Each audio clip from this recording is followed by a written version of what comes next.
welcome to today's Vexploration on the role of a leader. One of my colleagues used to say that if a person wants to be the boss because they look forward to telling people what to do, they likely are not going to work out.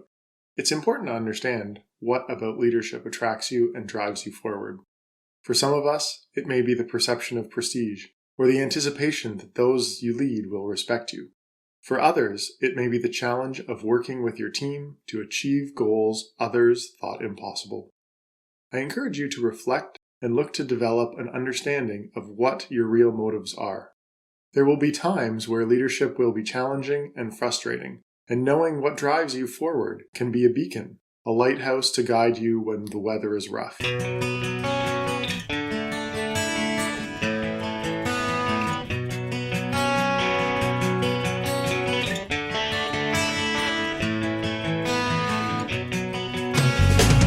I often hear leaders and managers being contrasted.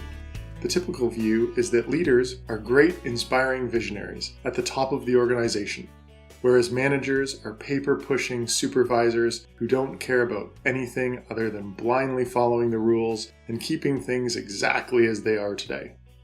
Ken Blanchard, in one of his 1 Minute Manager live series, recounts a story that illustrates this view nicely. There is a group of people who are making their way through the rainforest. The leader of the organization climbs the highest tree and looks over the landscape. Meanwhile, the managers working down on the ground do everything they can to keep the workers functioning at peak performance. They put on machete-wielding classes, organize massages, coordinate machete sharpening routines, provide strength and endurance training classes. One day, the leader calls down from the top of the tree, "We're going in the wrong direction!" The managers shout back up, "Shut up! We're making good progress!" This perception saddens me for two reasons. It implies you have to be high up in the organization to be a leader, which isn't true. Do you think these people were born and at birth they were handed the keys to the corporate kingdom? No, that's called royalty. You can be a leader and hold an entry-level job in the organization. Granted, you will not likely hold that job for long. The other reason I'm saddened by this view is because management is seen as a low value-add activity. Consistent day-to-day performance is critical. Incremental progress can continue almost indefinitely. Great management skills are just as important as great leadership skills. Starbucks would not be as successful as they are today if each time they served a grande, quad, non-fat, one-pump, no-whip mocha, it tasted different. In my view, leadership and management are really the yin and the yang of organizational success. You cannot be successful without both.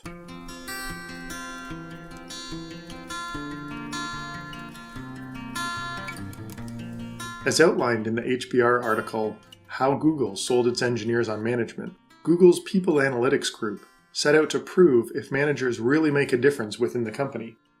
The solution showed that even the smallest incremental increases in manager quality were quite powerful. For example, in 2008, the high-scoring managers saw less turnover on their teams than others did.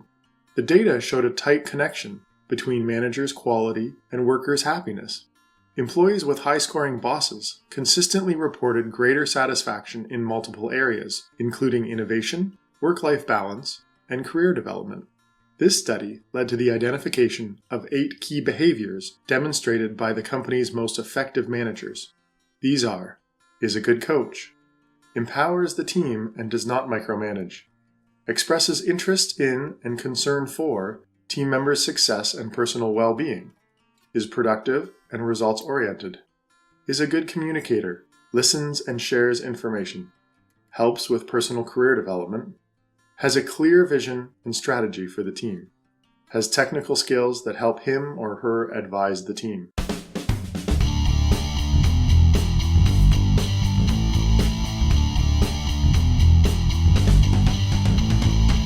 Let's talk about micromanagement for a minute. What level of direction should be considered micromanagement? If I explain to an employee in a step-by-step fashion the actions I expect them to take to complete a task, is that considered micromanagement? Well, that should depend on the employee. If I have someone new to the role who's never performed this type of work before, they would likely welcome a high level of direction, whereas someone who's been performing this task for years would not. Ken Blanchard and Paul Hershey have an interesting way of capturing this, which they call their situational leadership model. The idea is to score workers based on their competence and commitment, and then adapt your leadership style to fit the worker's needs, ranging from directing, coaching, supporting, through delegating. We'll talk more about situational leadership in a future Vexploration.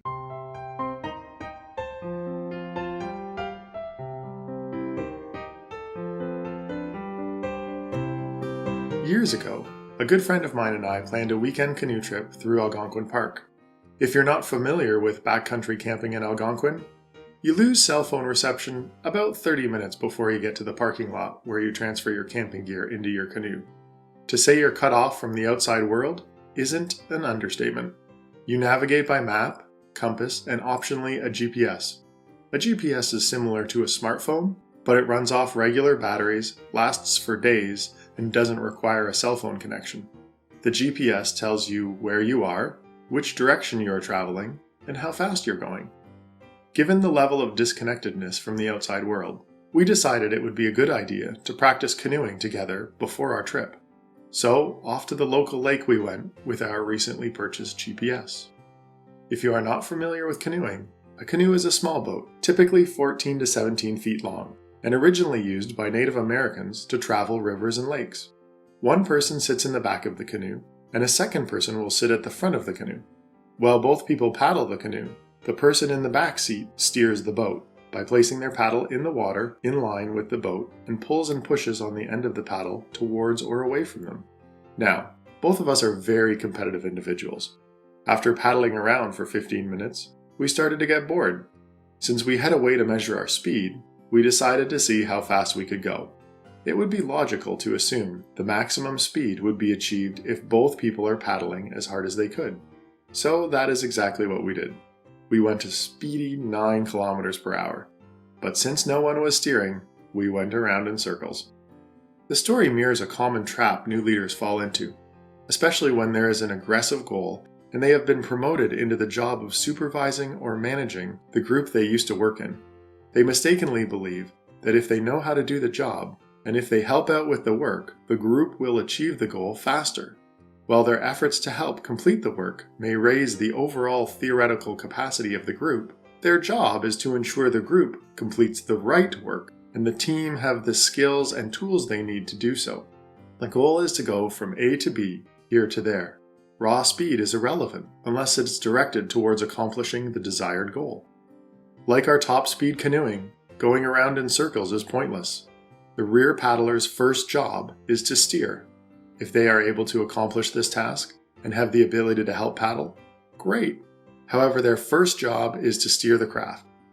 Management is exactly the same. Your first job is to coordinate and enable the team to accomplish the goal. Helping them do the work is secondary.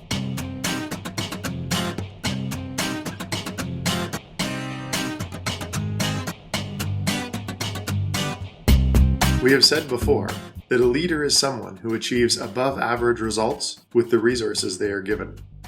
As a leader, changing your staff should be your last option. There may be times where this is necessary, but if you hired this person and now you find yourself letting this person go, you had better be reflecting on what you are going to do differently next time. Otherwise, you are likely to continue this pattern and it will not get your team to the goal. It is estimated hiring the wrong person for the job cost the organization upwards of $250,000. How many $250,000 mistakes would you let your staff make? If you find yourself hiring and firing, you'd better be taking a hard look at what needs to change. And the first thing you should be looking at is your contributions. We'll talk more about hiring in a future Vexploration.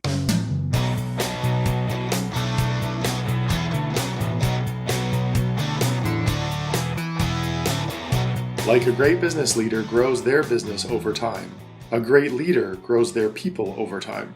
When team members' performance doesn't live up to what you feel the team needs to succeed, it's your responsibility to ensure the individual gets the training, coaching, and mentoring they need. The buck stops with you.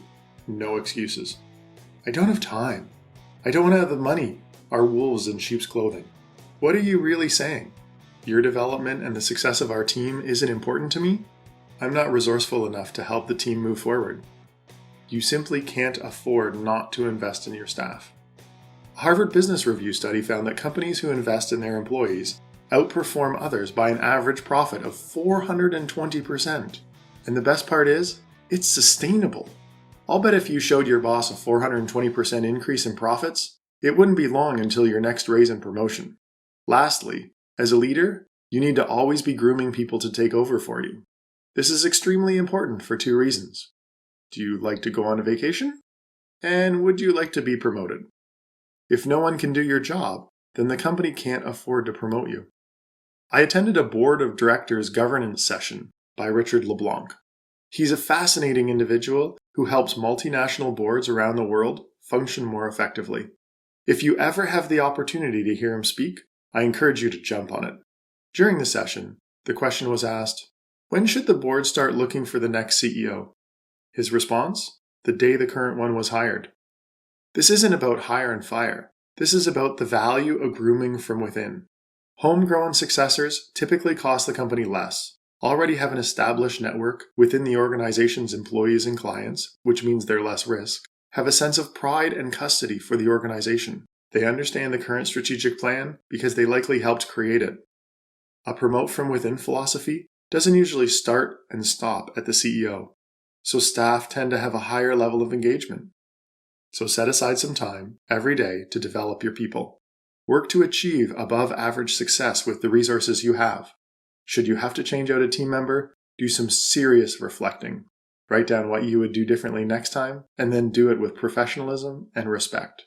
Teams need the vision and passion of a leader, and the day-to-day consistency, focus, and attention to detail of a manager to be successful and engaged. Provide the individuals on the team what they need to succeed, including the appropriate level of direction. Most of all, remember that at all times, your first and most important job is to always be steering the team towards the goal.